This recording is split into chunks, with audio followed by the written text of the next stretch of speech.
একটু দাঁড়ান দাঁড়ান দাঁড়ান, কি হলো? ফুচকা খাবো। না না, ও ফুচকা টুচকা খেতে হবে না, ছেলে ঝাল লাগবে। বুদ্ধ কোথাকার, ফুচকা খেলে ছেলে ঝাল লাগে? চলেন।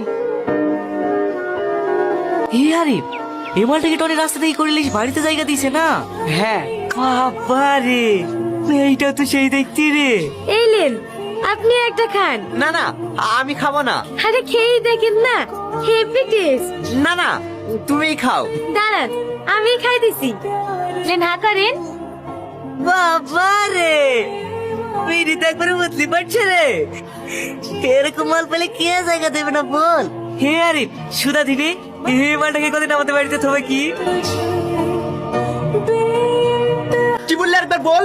ওই সাবল তেমন কথা বলে না, চিপটে ছেড়ে ফেলবো। এই টনি, তুই অত রেগে আছিস কেন?